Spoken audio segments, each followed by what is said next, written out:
और छुप नहीं सके, या के लिए जब स्वामिनी के हृदय में ऐसा भाव जगे कि मैं छुपूं और प्रभु खोजें, तो वो संभव नहीं है। तो पर कहते नहीं भाई, पूर्ण ज्ञान शक्ति होने के कारण संभव नहीं है, तो प्रभु तो विरुद्ध धर्माश्रय हैं। चाहे तो ऐसे पूर्ण ज्ञान शक्तिमान होते भय भी, जैसे आपसे काम होते भय भी माखन के लिए रोए, ऐसे ऐसे पूर्ण ज्ञान शक्तिमान होते भय भी कहीं स्वामिनी जी को खोजते भय रोवे, तो क्यों नहीं रो सके? तो कहें कि नहीं भाई, वो अभी तथापि अत्र अप्रीति विषयत्वेन तन धर्मम प्रकटयितुम न पा रहे।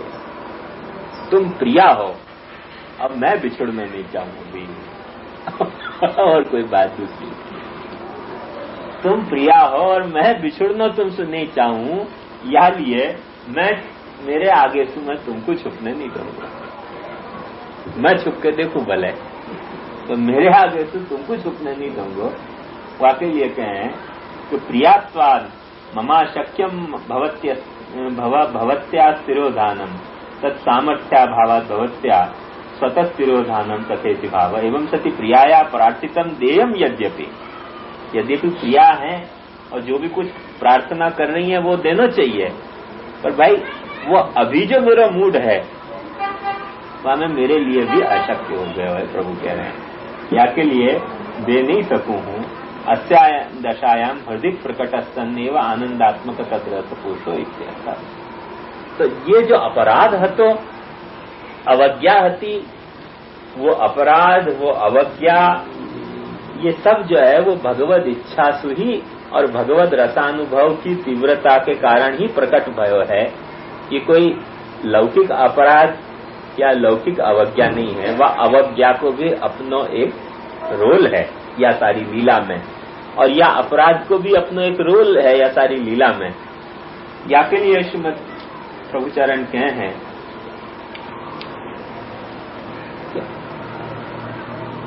कि रसम दास्याम इति मान लक्षणा कृता अवज्ञा, माने भगवान हमारे प्रार्थना करें, भगवान हमारी चाटुकारिता करें, ऐसा जो कभी मान जगे उनको, ये जो है वो वापकत प्रभु ने वापस अवज्ञा मानी, और वो अवज्ञा मान के और ऐसा तिरोहित है। अवज्ञा अवज्ञया अप्रसादे स्तोत्रेण प्रसादो भविष्यति भाव। तो ब्रजभक्तन में ये भाव जग्यो, या प्रकार की हमने अवज्ञा करी या तो अप्रसन्न होकर तिरोहित भय, तो स्तुति करेंगे तो प्रसन्न होकर प्रकट हो जाएंगे। तो ये अपराध के कारण स्तुति तो ये हेतु है। स्वभावाद रस स्वभावाद यो अपराध इत्यग्रे। अब स्वभावाद अपराध तो एक अर्थ ये भी हो सके कि अपराध भयो है वो स्वभाव के कारण भयो है, और स्वभाव कौन सो? रस को स्वभाव। रस को यह स्वभाव है कि अभिनय के अनुभव तीव्र करते करते अभिनय प्रकट होने लग जाए। स्तोत्रमिति गान विशेषणम तथा च स्तोत्रम स्तोत्र रूपम गानन चक्रु। स्तोत्र जो है ये गान विशेष है, और प्रभु को प्रसन्न करने के लिए उनने ये स्तोत्र गान कियो। अतो अग्रे गुण कथनम भाव वैजाति ज्ञापनार्थम इति ज्ञेय। अब यहाँ ये प्रकट भई कि प्रभु को प्रसन्न करने के लिए तो गायो, गोपी गीत गायो, अब वहां में भी फिर गालियां ही दी हैं। यहाँ को क्या संबंध? इन गालियों से क्या प्रभु प्रसन्न हो जाएंगे?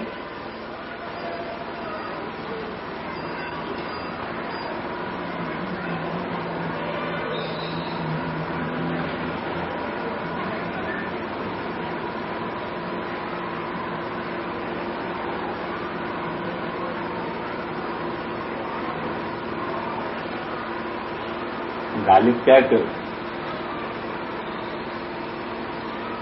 उसे बेमहर कहने से वो मुझ पर मेहरबान क्यों हो? कोई को जाके घड़ी घड़ी निर्दय है निर्दय है निर्दय है यूं कहेंगे तो कोई दयालु हो जाएगा और गुस्सा हो जाएगा।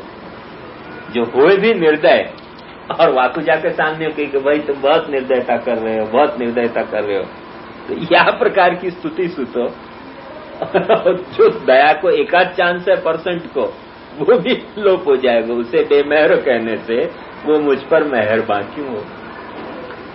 तो या लिए या प्रकार के कुहक कहनो, कितव कहनो, ये सबको फिर संबंध क्या है यदि अपराध के कारण, तो कह रहे हैं कि या में फिर एक और हेतु है,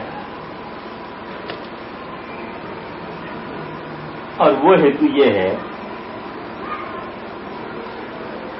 कि ननु तदागमन कांक्षया जगुरिति वचना यथा मानेन अपराधाद्भुत। भगवान पधारेंगे या आकांक्षा में उनने गान शुरू किया, तो गए पधारे क्यों, तिरोहित क्यों भय, अप्रकट क्यों भय, कि मान के कारण। और प्रकट कैसे हो जाएंगे कि स्तोत्र से संतुष्ट होकर प्रकट हो जाएंगे।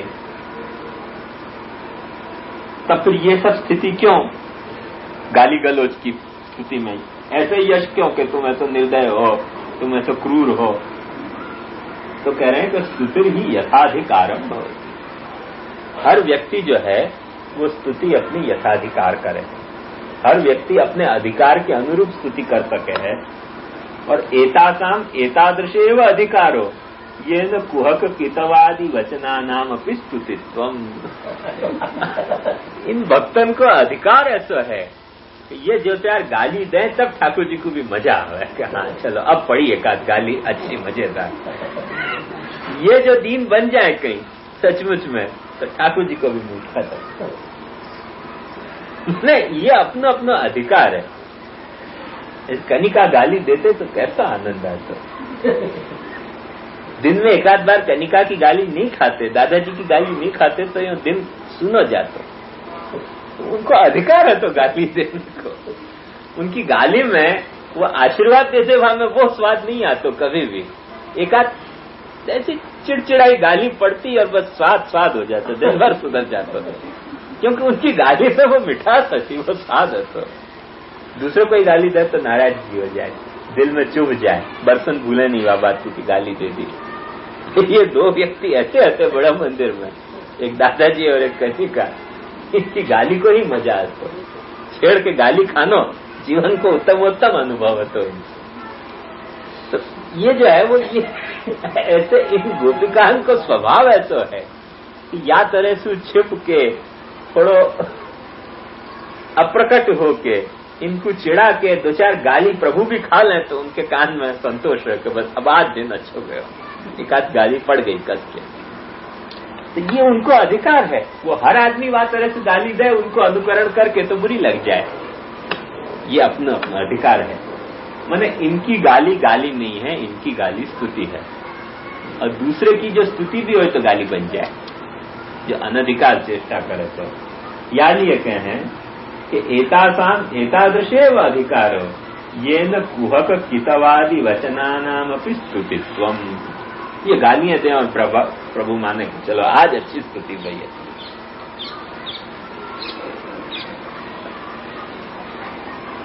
गोविंद स्वामी ने कहो कि नहीं वहां कहे तो मूड कटवाएगो चलेगो कि मूड कटवाएगो। सुना जी पुसन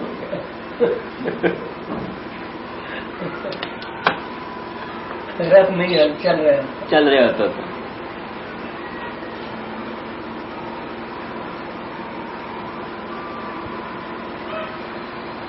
अन्यथा अग्रे तथानुवदिष्यन् सदागमन कांक्षया जगुरिति न वदे।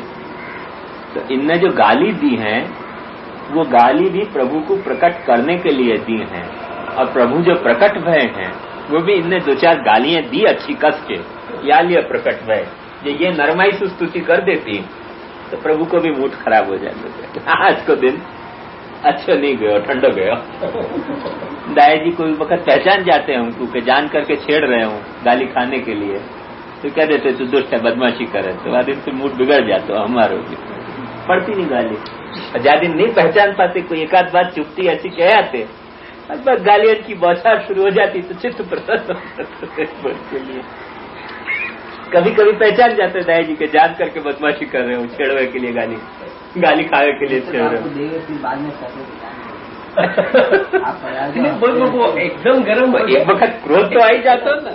अब उनको कह दो कि गुसाई जी और गोपीनाथ जी एक लेवल के देखो ऐसे त्राही, अरे तेरी बुद्धि क्यों भ्रष्ट भाई घाटा पड़े। एक दिन जाके कह दी कि दाई जी ऐसी इच्छा हुआ तो पढ़ाई वढ़ाई सब छोड़ के तबला बजाऊं बस।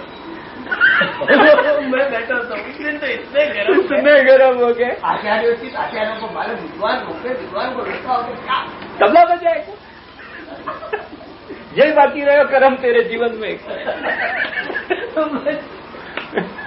बहुत मजा आ जाती थी, लाल हो जाते पूरे। तो एक स्वाद है, तो वो गाली को स्वाद है, तो वो हरेक के मुंह में नहीं है वो मिठास गाली की।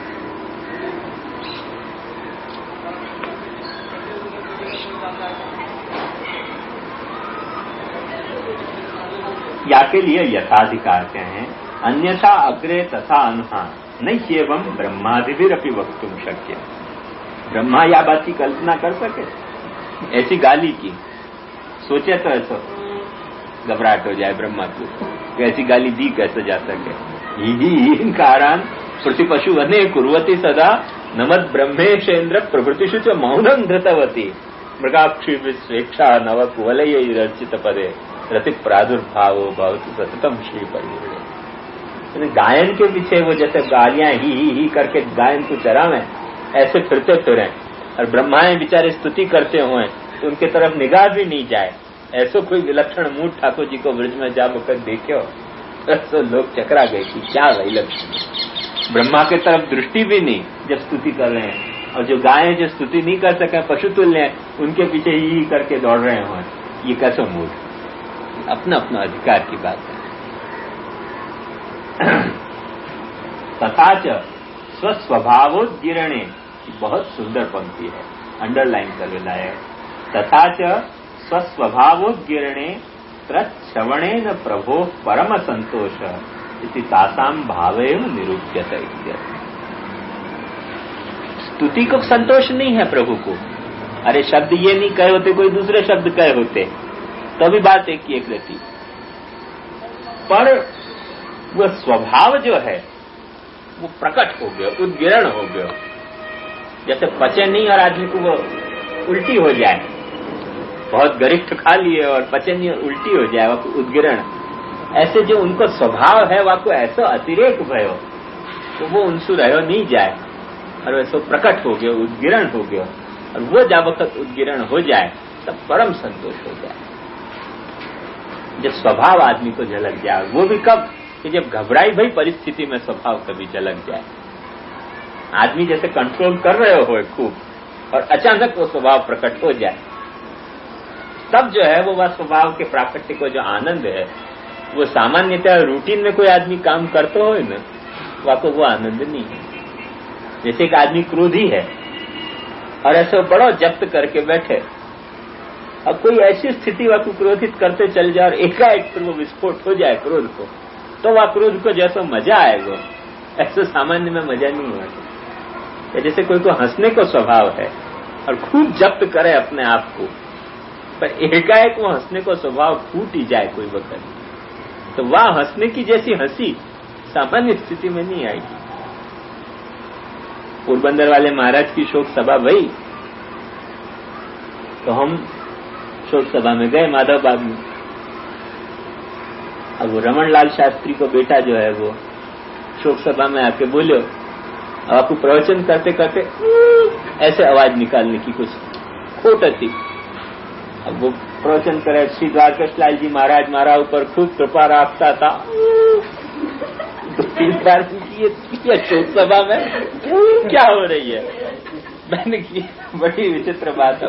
बचपन नहीं है तो बाबू का तो बहुत कोशिश करी अपने आप पे काबू रखने की, शोक सभा है, गंभीर चेहरा बना के बैठना चाहिए। बहुत गंभीर चेहरा बना के बैठे हो और फिर एकाएक क्या मन देखिए दादाजी का क्या प्रभाव पड़ रहा है। देखो दाढ़ी बड़ी गई थी बाबू का, एकदम गंभीर चेहरा लाल हो रहा था, खाली तोंद दादाजी की हंसी के कारण हिल रही थी। वो दृश्य देख के तब मैं से रह ही नहीं गया, चालू शोक सभा में एकदम ठाका लगा के मैं हंस दिया। दादाजी मेरे पे चिड़े, अरे तू शोक सभा में हंसे, शर्म नहीं आवे तेरे को? मन की दहली पर आपको चेहरा एकदम गंभीर और खाली तौंद हिल रही थी हंसी के कारण। तो दादाजी के पर चेहरा पे कोई भाव होता, मन के चेहरा पे भाव होता तो हंसी नहीं आती जितनी ये आपने जो जब्त कर रखे तो। और खाली और तो गंभीर चेहरा बना के बैठे, हंसी फूट ही गई। वो जो फूट गई अपने आप, बाकी हंसी आज तक मुझको आवे कि कैसी हंसी फूटी। दुनिया में सैकड़ों बार हंसे होंगे जीवन में, पर वैसी हंसी जो फूटी बाकी हंसी आज तक नहीं। तो जो फूट जाए, स्वभाव को उद्गिरण हो जाए, वो आपको एक अलग आनंद है। और जो रूटीन में स्वभाव चले, वो आपको एक अलग आनंद है। ऐसे ही जब इनके मुंह से बहुत संतोष कर रहे हैं, बहुत अपने आप पे नियमन करे, संयम करे, स्तुति करने जाए, तो गाली को जो स्वभाव एकाध वक्त फूट जाए, तो वाको जो फिर आनंद आवे, वो आनंद जो है वो सामान्य में नहीं आवे। बड़ी शिव साईं ने कैसा स्वभाव को पकड़े है, ये तुम देखो कैसो। तथा च स्वस्वभावोद्गिरणे तत्श्रवणेन प्रभो परम संतोष। जब कर बिचारी सब स्तुति रही है, कोई गाली देना नहीं चाह रही है, सबके मन में ये है कि भाई स्तुति करके कथनचित प्रकट करें। तो स्तुति करने बैठे पर वो स्वभाव एक जोश मार कर निकल जाए एक आध गाली स्तुति में भी, तो प्रभु को भी आनंद हो जाए कि चलो ये फूटे स्वभाव। वो स्वभाव फूटे तो बाकी जो प्रसन्नता है, हमें परम संतोष प्रभु को, और शायद वही संतोष के कारण पर प्रभु प्रकट हो जाए कि अब प्रकट होना पड़ेगा। शायद हंसी आ गई होगी प्रभु को प्रकट होते के पहले, एक आध गाली सुन के उसको प्रभु को भी नहीं रहे होगा, तो जो प्रकट होने के पहले उनको वहां, क्योंकि वहां आया करते भाई प्रकट भय दो चार गाली सुन के जब हंसी ने जोर मारे होगा अंदर तो कि देखो पड़ी गाली, और प्रभु प्रकट हो गए। तो वो कहें कि विपक्षे बाधक माहु यद्यन्य स्तुतिवद अत्रापि स्तुतित्वमेव स्यात् न भाव मात्र निरूपणम तदा उपालंबादि प्रकारे अनेक रूपता स्तुतौ न भवति। यदि केवल बिना भाव की, भावहीन ये स्तुति होती तो वहां में स्वभाव पुरवा तो नहीं। ये भावहीन स्तुति नहीं है, भाव सहित स्तुति है, और भाव के भाव सहित करी हुई स्तुति है। या के लिए या भाव में स्वभाव जुड़ गया है, और स्वभाव जुड़ गया है या लिए कोई ने उपालंब कियो, कोई ने गाली दी, कोई ने प्रार्थना करी, जाकी जैसी जाको जैसो स्वभाव वैसा वैसा स्वभाव जो है वो स्तुति में प्रकट भयो है। ये विविध विविध स्वभाव जो है वो प्रकट भय है स्तुति में। ये या बात को हेतु है कि ये केवल भावहीन स्तुति नहीं है, कोई जात की बौद्धिक गणना से करी हुई स्तुति नहीं है, पर एकदम उच्छलित हुई स्तुति है। नहीं तो यदि गणना करी होती तो जैसे अपन ऑफिस में जावें और ऐसे कोई ऑफिसर को खुश करने के लिए खोटी चापलूसी करें, तो अपन पूरी गणना करके एक एक शब्द बोलें कि एक आध शब्द भी ऐसा मौजू न निकल जाए कि जैसे ऑफिसर नाराज हो जाए, क्योंकि वहां में अपना भाव नहीं है, अपन वासु केवल काम निकालना चाहेंगे। ऐसे गोपिकान को प्रभु से कोई काम नहीं निकालना है, अपने स्वभाव के उच्छलन में की भाई स्तुति है। या के लिए या मैं भाव जो है, भाव है तो क्योंकि स्वभाव से उच्छलित है, या के लिए यह स्तुति में भाव प्रवणता है, भावात्मकता या स्तुति में है, ये बात बताई है ना। क्या ये गोसाई जी की टिप्पणी। अग्रे गुण कथनम भाव वैजात्य क्या बना, माने ये जो गुण कथन की हो कि कोई सात्विकी है, कोई राजसी है, कोई तामसी है, ये क्यों गिना रहे हैं आचार्य चरण? ये जो कहे ना राजसी तामसी चाहिए, सात्विकी निर्गुणा तथा एवं चतुर्विधा गोप्यो पतो, अलग अलग भाव है। तो ये भाव वैजात्य जो है, नहीं तो भाव वैजात्य क्यों आया यदि गुण वैजात्य नहीं हो तो गोपिकान में? तो आगे जो गुण को कथन है, या जो भाव वैजात्य है, वाक कारण बताने के लिए गुण को निरूपण किया है श्री आचार्य चरण ने, ये बताया।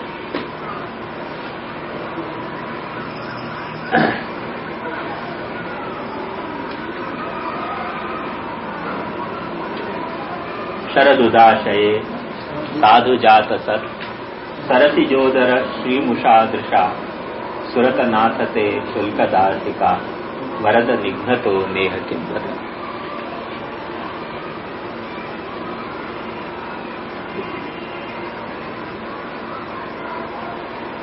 पहली गोपी राजसी हती। राजस भाव के कारण प्रभु प्रकट हुए ऐसी प्रार्थना करने के बजाय माने और भी विनीत प्रार्थना एक बार करी कि प्रकट हो कि मत एक बार हमको देखो तो सही। एक बाजू ऐसी विनीत भावना प्रकट करी और दूसरी बाजू प्रभु को अनौचित्य दिखायो कि दयित दृश्यताम दीक्षुतावका सही धृता सवस्वाम विचिन्नते, मैंने प्रकट नहीं होना तुम्हारा अनुचित है, ऐसा भी महसूस भाव प्रकट हो गया। मैंने क्योंकि राजस है ना, तो राजस होने के कारण क्या है कि मन की जो स्थिति है वह की चंचल है, थोड़ी जो है वो विनय करने जाए, थोड़ा अविनय हो जाए, फिर थोड़ा विनय करने जाए, तो एक विलक्षण प्रकार को वाकई बोलवे में एक जात को जैसे वो पेंडुलम कभी हो जाए ऐसी चंचलता वाकई वाणी में और भाव में वाकई आवे है, क्योंकि गोपी राजस है। अब ये जो है दूसरी ये तामसी है, तो कर तो प्रार्थना रही है पर एकदम बाटा के रूप में, माने आक्षेप ही लगा रही है। प्रार्थना क्या कर रही है? आक्षेप लगा रही है। क्या कह रहे हैं कि तामसी तु बधा भावं प्रदर्शयितुम अदर्शनस्य वध साधकत्वमाह शरदुदाशय। शरत्कालीनो योऽयम् उदाशयः पुष्करणी तत्र साधु सम्यक् प्रकारेण जातं यत् सरसिजं कमलं तदन्तर्वर्तिनी याश्री तामपि मुष्णातीति तादृग्रूपया दृष्ट्या हे वरद यो निहन्ति तस्य किं वधो न। करे ये भगवान का आक्षेप लगा रही है कि तुम छुप नहीं गए हो, तुम हमारी हत्या कर रहे हो। एकदम तुम छुप नहीं गए हो, तुम हमारा वध कर रहे हो। वध कैसे कर रहे हैं? तो कह है कि तुम अपने नेत्रंशु हमारा वध कर रहे हो।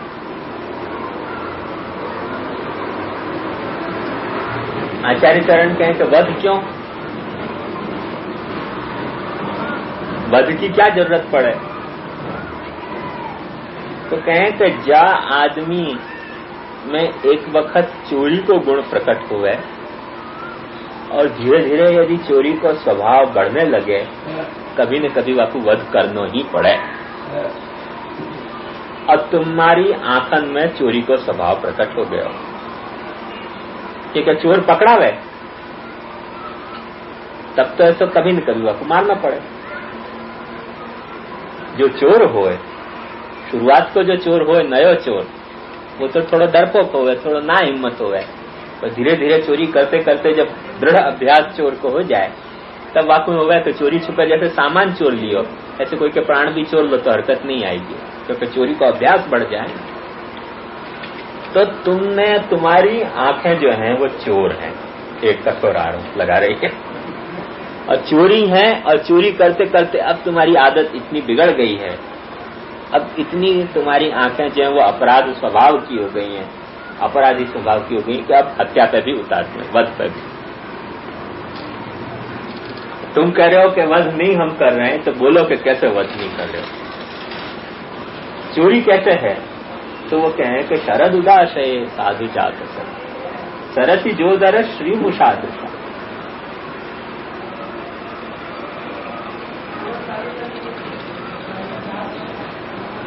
चोर, एक्सपर्ट चोर कब कहवावे? एक्सपर्ट चोर कब कहवावे? माने दो भेदों में, तीन भेदों में। एक होवे उचक्का, एक होवे चोर और एक होवे डकैत। उचक्का, चोर और डकैत। उचक्का क्या होवे? बहुत कमजोर ढंग को चोर होवे, वो चोरी करे नहीं, पर पड़े हुए सामान मिल जाए तो उठा ले। उचक्का जो है वो चोरी करे नहीं, पर पड़े सामान कहीं मिल गया, लावारिस सामान, वो अपने खीसा में डर ले। और जो चोर होवे वो वास्तु थोड़ो आगे बढ़े हुए होवे, वो चोरी करे। चोरी करे माने बराबर प्लान घड़े, कि कौन से वक्त चोरी करने से बराबर सामान हाथ में आएगा, ऐसे प्लान गढ़े। पर इतनी हिम्मत वाकी नहीं हुए कैसो डकैत की तरह ऐसो बंदूक छाती पर रख के, शस्त्र छाती पर रख के और तुम्हारा माल तुमसे जबरदस्ती पहुंच जाए। ख्याल में और एक हो अंतिम अवस्था चोर की जो फिर है वो डकैत में आ जाए कि तुम्हारे पे शस्त्र रखे और शस्त्र रख के और तुम्हारा माल जो है वो तुमसे ले जाए। गोपिकाएं जो आरोप लगा रही हैं भगवान पे, वो उचक्का को आरोप नहीं लगा रही हैं, क्योंकि तामसी है ना। वो ये नहीं कर रही है कि प्रभु की आंखें जो है वो उचक्का जैसी हैं। वो ऐसे करिए कि कहीं चोर और डकैत के बीच में कोई तरह को तुम काम कर रहे हो। कैसे कि शरद उदाशय साधु जात सर सरसी जोदर श्री, तुम श्री को चोरो हो। अरे श्री कैसे? श्री मने पैसा, श्री मने शोभा, श्री मने धन, तो तुम श्री के चोरने वाले हो। कहां से हमने श्री चोरी? तो कहें शरद ऋतु में जो कमल खिले है वह कमल की शोभा को तुमने चोर लिया अपने आंखों में। माने ये शोभा तुम्हारी नहीं है, देखो चोरी भाई शोभा है तुम्हारी, ये तुम्हारे नेत्र की शोभा नहीं। अब चोरी करके तुमने आंख की आदत डाली है कि आंख की शोभा तुम चोरी करके बढ़ाओ हो। अब बहुत चोरी करने के कारण तुम्हारी आंख में वध को भी स्वभाव प्रकट हो, माने अब तुम चोर पशु डकैती पे जा रहे हो। जब तक तुमने कमल की शोभा चोरी आंख में, तब तक तो हम क्षमा कर सकते थे कि भाई तुम चोर हो, पर अब तुम डकैती के स्तर पे तुम जा रहे हो। अब इन आंखन से तुम हमारे प्राण को भी छोड़ना चाह रहे हो। अब वो डकैती को वध को स्तर आएगा तुम्हारा। ऐसा एक भयंकर आक्षेप है, नहीं तो प्रकट हो जाओ, नहीं तो ये एलिगेशन कायम है ठाकुर जी है। वो कहें कि तामसी तू वधा भावम प्रार्थई तुम। तामसी गोपी क्या युक्ति लड़ा रही है कि भाई प्रार्थना तो ये कर रही है कि मेरा वध मत करो। तो जैसे बड़ी गिड़गिड़ा रही हो, दीन हो, तो वो दीनता की प्रार्थना करते करते फिर वाकई मन में तामस जगे, और तामस जग के कह रहे कि वधा भाव प्रार्थना करने जा रही थी कि भाई हम मर रही हैं। राजसी गोपी ने भी ये प्रार्थना करी थी कि त्वयि धृतास अवस्थाम विचिन्वते, हम मर जाएंगी यदि तू हमारे सामने प्रकट नहीं होएगा। तो यही बात वाकई भी ख्याल में है कि हाँ मर तो अपन भी जाएंगे, पर ये बात ख्याल में आते आते फिर तामस जोड़ पकड़ गया तो कह के तुम ही मारने वाले हो। वो तो यूं कह रही थी कि हम मर जाएंगी यदि तुम प्रकट नहीं होगे, पर याकू जोश आ गयो प्रार्थना करते करते, तो आक्षेप लगा दियो कि हम मरेंगी तो मरेंगी पर मारने वाले तुम। ये तुम समझ लो। वो कहे कि तामसी तु वधा भावम प्रार्थयितुम अदर्शनस्य वध साधकत्वम आह। तुम जो दर्शन नहीं दे रहे हो, ये दर्शन नहीं देकर हमको मार रहे हो।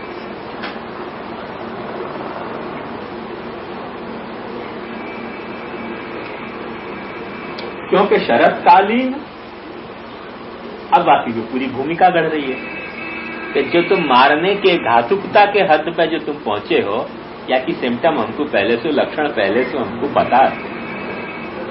यह आदत तुम्हारी, जैसे केस चले ना कोर्ट में, तो बाकी केस हिस्ट्री देखी जाए कि पहले इनने अपराध कियो कि नहीं। माने सारे अपराध के प्रूफ नहीं मिलते हुए, तो केस हिस्ट्री देखी जाए, और केस हिस्ट्री में यदि ये सिद्ध हुए कि पहले से इनकी अपराधी वृत्ति है, तो वो फिर अपराध को बड़ो निश्चित प्रूफ नहीं मिलते हो, तो अभी एक ये प्रूफ मान लिया जाए कि भाई इनको पहले से अपराध को स्वभाव है।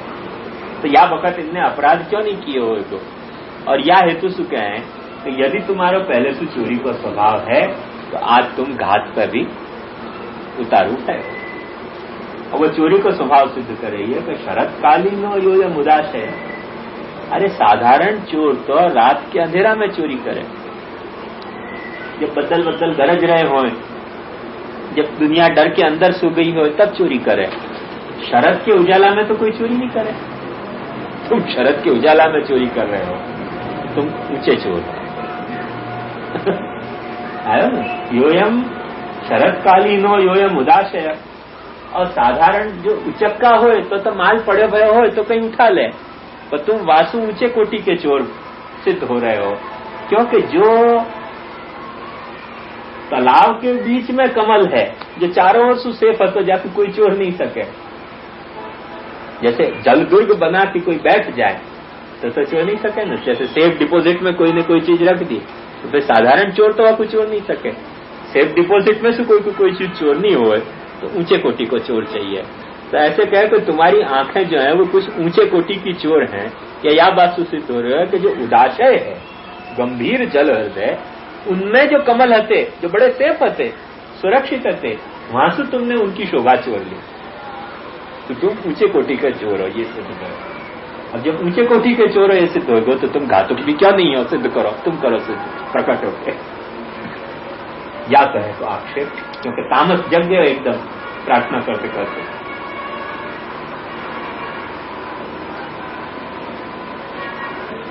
और तत्र साधु सम्यक प्रकारेण जातम यत् सरित। अच्छा, अब कोई बदमाशी करते हुए अब बाकी कोई चीज चोर ले, जैसे ये भिंड मुरैना के चोर हते डाकू, तो वो कहते थे कि भाई जो गरीब आदमी हो वाकई यहाँ चोरी नहीं करते, जो साधु आदमी हो, सच्चो आदमी हो, वाकई यहाँ चोरी नहीं करते। पर जो खुद बदमाशी से पैसा कमाते होते, ऐसे इनके घर डाका डाल के और चोर लेते माल। अब बेचारे कमल ने क्या बदमाशी करी? कोई बदमाशी नहीं, साधु पैदा भयो, अपने आप पैदा भयो, कोई बदमाशी करी नहीं, कोई दूसरे की वाने शोभा ली नहीं, अपने सहज रूप से सीधो साधो कमल पैदा भयो, वाकई तुमने चोरी करी, माने और ज्यादा तुम अपराधी स्वभाव के हो। कह रही सम्यक प्रकारेण जातम, कोई गलत प्रकार से वाने अपनी शोभा हासिल करी होती कमल ने, तो वाकी शोभा तुम चोर लेते। तो भाई ये रहता भाई वाने भी गलत प्रकार से हासिल करी, तो हमने भी वासु गलत प्रकार से हासिल करी। तो कमल ने जो बेचारे ने शोभा हासिल करी थी, वो कोई गलत प्रकार से तो हासिल करी नहीं थी, वाने बेचारे ने सम्यक प्रकार से अपनी शोभा हासिल करी, और बाकी शोभा तुमने चोर ली। चोर कैसे ली? शोभा ऐसे चोर ली कि कमल खिले, बाकी शरद ऋतु में पूर्ण कमल खिले, वाकी जैसी शोभा, वासु दूनी शोभा तुम्हारे नेत्रन की है। तो ये जो है वो इतना, जैसे कोई के घर में ज्यादा सजावट दिखे, तो इनकम टैक्स वाले को चिंता हुआ न कि भाई कहां से चोरे हुए माल, इतनी सजावट क्यों हो रही है, आधी तो कमाई भाई और आधी कहां से आई, ये चिंता हो जाए ना। जैसे इनकम टैक्स वाले को, ऐसे इनको चिंता हो रही है कि आधी तो चलो ठीक तुम्हारे नेत्र की शोभा, पर उनकी शोभा जो फीकी पड़ रही है कमलन की तुम्हारे नेत्र के कारण, तो इतनी जो अधिक शोभा जो भई है पैदा, वो कहां से आई है, हिसाब लाओ। और यदि हिसाब नहीं दे सके तुम, तो कुछ घोटाला है, काले धोले चौपड़ा है तुम्हारे। ये वो बात कह रही है कि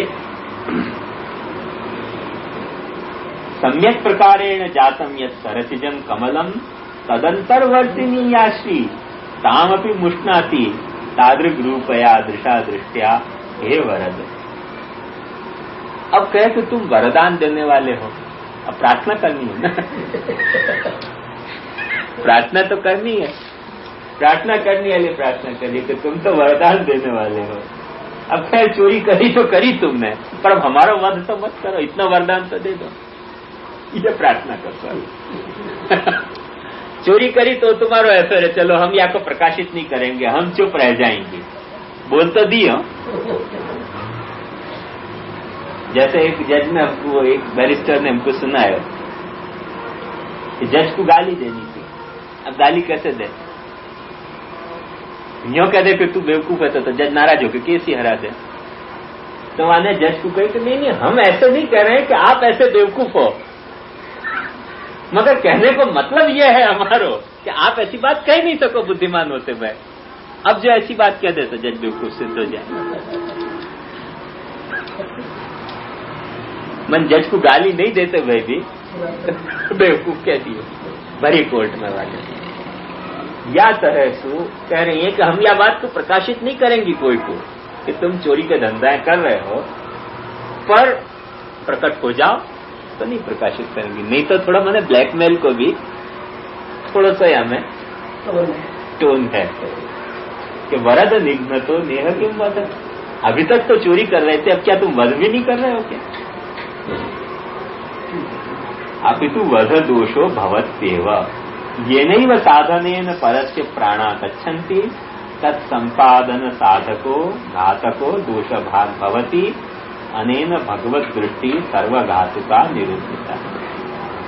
अरे क्या भाई हम तुम्हारो घातन कहाँ कर रहे हैं?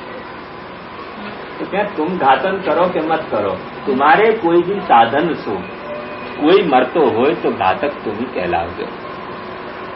जैसे तुम कहो कि हम तो अपने रास्ता पे गाड़ी चला रहे थे, बीच में आने वालों मर गए हो, ऐसे नहीं माने जाए। तुम अपने रास्ता पे गाड़ी चला रहे थे, पर तुम्हारी ये जिम्मेदारी है कि जा वक्त रास्ता पे गाड़ी चलाओ, वह वक्त बीच में कोई आवे तो उसको बचा के चलाओ।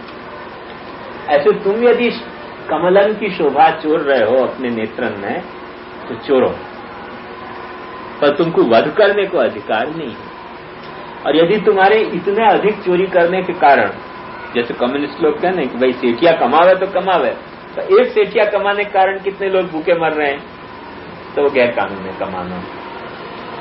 तो ऐसे तुम यदि चोरी करके अपनी नेत्र की शोभाएं बढ़ाते हो तो वहां में हमको आपत्ति नहीं है, मगर वो यदि अधिक बढ़ती शोभा हमारे वध को हेतु होती हो तो हमारे को दावा करने को अधिकार है। जैसे आपको पड़ोसी आपको कहे कि गाय पालो, पर हमारे को मच्छर काटे तो हमको दावा करने को अधिकार है। गाय पालना आपको हेडेक है, पर मच्छर तो हमको काट रहे हैं। तो ऐसे गोपिकाएं कह रही हैं कि तुम यदि अपने नेत्रन से शोभा बढ़ाते हो चोरी करके अपने नेत्रन की तो बढ़ाओ, पर हमारे वध को अधिकार नहीं है।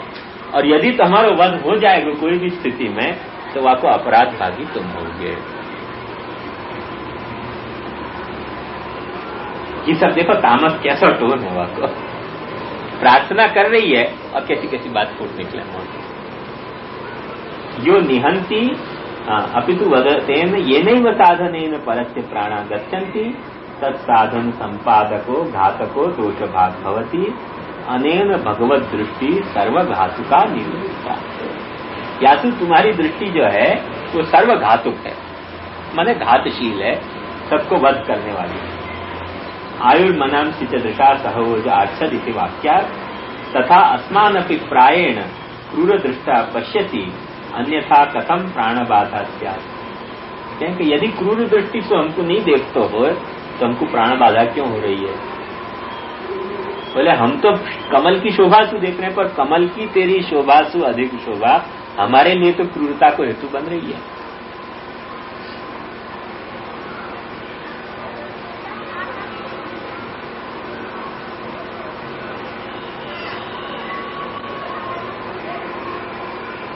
रूपम दिखाते कैसे रूपम तो आनंदमयम, रूप सुघात नहीं हो रहा है, दृष्टि सुघात हो रहा है। रूपम तो आनंदमयम इति तदृष्टौ तदेव जीवयेत्। क्योंकि रूप को यदि दर्शन हो जाए तो हम जीवित हो जाए फिर। पर दृष्टि जो है वो घात कर रही है। अतः तदभावात् केवलम घातयत्येव, माने तेरे नेत्र प्लस रूप होए तो हम जी जाएंगे फिर से। और यदि रूप रहित नहीं और केवल जो है वो दृष्टि, तो रूप रहित केवल दृष्टि कैसे? अभी देख रहे हैं ठाकुर जी नहीं, जो दृष्टि की शोभा है वो हृदय में चुभी गई है। माने दृष्टि की जो शोभा है या गोपी को जो ध्यान है वो वह दृष्टि पे ही लगे हुए हैं। जैसे अर्जुन को पोपट की आंख ही दिखती थी, ऐसे ही तामस की गोपी की दृष्टि सिर्फ भगवान की दृष्टि पे लगी गई है। अब वो भगवान की दृष्टि जो है वो या के हृदय में चुभ रही है, घड़ी घड़ी चुभ रही है। या लिए वध को प्रसंग आता तो वहां में पहनापन भी है, वहां में माने धार भी है, सब कुछ है। अब वो सब के कारण जो हृदय में चुभ रही है, या लिए वध की संभावना हो रही है, या लिए वो कह रही है कि रूप रहित दृष्टि। प्रभु के स्वरूप में तो रूप रहित दृष्टि हो नहीं सके है, पर या के अनुभव में केवल रूप रहित दृष्टि है, या की एकाग्रता। अब या दृष्टि को जो रूप रहित दृष्टि को रूप सहित करने का उपाय क्या कि ऐसे रूप लेके प्रकट हो जाए कि दृष्टि पर से हमारा ध्यान हट जाए और समग्र रूप पे हमारा ध्यान चले जाए। जब प्रकट तू नहीं हो रहा है तब तो हमारी दृष्टि में वो जो तेरी दृष्टि है वो चुभी गई है, और चुभी गई है तो तकलीफ दे रही है। और यदि प्रकट हो जाएगा तो तेरो रूप तो आनंदमय है, और वह आनंदमय रूप के कारण हमारा ध्यान दृष्टि पर से हट गयो तो बचने की थोड़ी बहुत संभावनाएं हैं। वो कह रही है कि रूपन तो आनंदमयम इति तदृष्ट तदेव जीवये, अतः तदभावात् केवलम घातयत्येव किंच। और सिर्फ मार दे तो हो तो चलो क्षमा करते, तो कौन को मार रहे हो ये तो सोच। जिनके यहाँ चोरी नहीं करनी चाहिए वहां चोरी करी, जब चोरी नहीं करनी चाहिए तब चोरी करी, जहाँ चीज की चोरी नहीं करनी चाहिए वह चीज की चोरी करी, और जिनको नहीं मारना चाहिए उनको मार रहे हो। मैंने अपराध कितना तीव्र है। वो कहे कि न वयम वधारहा ये तो दासिका कुत्सिता दास्य नहीं स्त्रियो प्रयोजिकाश्च हन्यन्ते किंच वयम शुल्क दासिका पंच सुरतनाथ सर्व पुरुषार्थ साधकत्वेन तव संबोधनानि स्वाधिकारम नियतानि यथाधिकारम नियतानि। कि भाई हम कोई अपराध किए हो कोई और मारे तब तो तेरे मारने को हेतु भी समझ में आवे। हम तो तेरे दासिकाएं हैं, दासी भी नहीं दासिका। दासिका कहें जो एकदम निम्न स्तर की जो दासियां हों, माने जो अत्यंत दयनीय हो, तो जो अत्यंत दयनीय है उनको तो वध कर रहे हो है तो ये कितना बड़ा अपराध है। और फिर दासी हैं, दास होते पुरुष होए, क्योंकि स्त्री को वध नहीं माने जाए, स्त्री और ब्राह्मण को वध नहीं होगा ऐसी एक शास्त्राज्ञा है। तो एक तो स्त्री और वह स्त्री में भी फिर दासिकाएं और उनको वध कर रहे हो है तू। और फिर किंच वयम शुल्क दासिका, और शुल्क दासिकाएं माने मोल ली भाई, तो मोल ली भाई दासी को हनन कभी नहीं हो सकता प्राचीन काल में। अब तो मोल की प्रथा हट गई, वो मोल ली भाई दासी को वध नहीं हो सकता। और त्वंच सुरतनाथ, और तू सुरतनाथ है। आचार्य कहते हैं सर्व पुरुषार्थ साधकत्वेन तव संबोधनानि यथाधिकारम नियता। माने जाको जैसो अधिकार ऐसे नाम से भगवान को संबोधन करे। अब जैसे धर्म मार्ग में कोई कुछ स्तुति करनी है भगवान की, तो कह के तुम धर्म पालक हो, ब्रह्मण्य हो, यज्ञेश्वर हो, गो ब्राह्मण प्रतिपालक हो, ख्याल में चौबे जी आवे न मांगने, आते ही वहां कहना शुरू कर, अरे दीक्षित जी महाराज बड़ो दानी है, तो तिनके तुम बेटा हो। मैंने बात समझ जानी कि अब करना क्या आपने। अरे तेरो पिता बड़ो दानी है, तो दान मांगने, मैंने दान मांगने आया। तो ये स्तुति की क्या जरूरत है? अरे भाई कोई और स्तुति कर दे कि तू बहुत लंबा है, 6 फुट को ऐसा ऐसा, वो स्तुति नहीं। आते स्तुतियों करे कहा के नहीं तिहारे पिताजी बड़ो दानी है, तो दीक्षित जी बाबा तो धर्म को स्तंभ है, तो मैंने अब जो दान नहीं दो तो तुम धर्म के स्तंभ नहीं रह गए। पहले से फंसा ले अपने को। तो ऐसे फंसा रही है गोपिकाएं ठाकुर जी को। आचार्य चरण कहें, हे धर्म पालक, हे ब्रह्मण्य, हे यज्ञेश्वर, या तरह से जातु धर्म का आचार्य धर्म ठाकुर जी से मांगना हो तो ऐसे ऐसे संबोधन करे। और जाकू पैसा मांगना वो क्या कहे, हे लक्ष्मीपति, तो ध्यान ही पहले गयो है, तो स्तुति भगवान की है, तो संबोधन भगवान को, पर वो दूसरों कोई रूप ख्याल में नहीं आवे। सबसे पहले ख्याल में आवे कि हे लक्ष्मीपति, हे सर्वसिद्धिता। सबसे पहले क्या, क्योंकि अर्थ पुरुषार्थ सिद्ध करना है, तो सबसे पहले रूप वो अच्छा लगे। जाकू मोक्ष चाहिए तो हो, वो कैसे प्रार्थना करे भगवान की, हे मुकुंद, हे योगेश्वर, हे ज्ञान निधि, ऐसे सब। क्योंकि ज्ञान निधि क्यों कह रहे हो कि तेरे को कछु ज्ञान चाहिए है। मुकुंद क्यों कर रहे हो है, क्योंकि तेरे को मोक्ष चाहिए है। तो ऐसे ही गोपिकाएं काम पुरुषार्थ की सिद्धि के लिए भगवान को कह रही हैं सुरतनाथ। जाते ठाकुर जी फंसते हैं।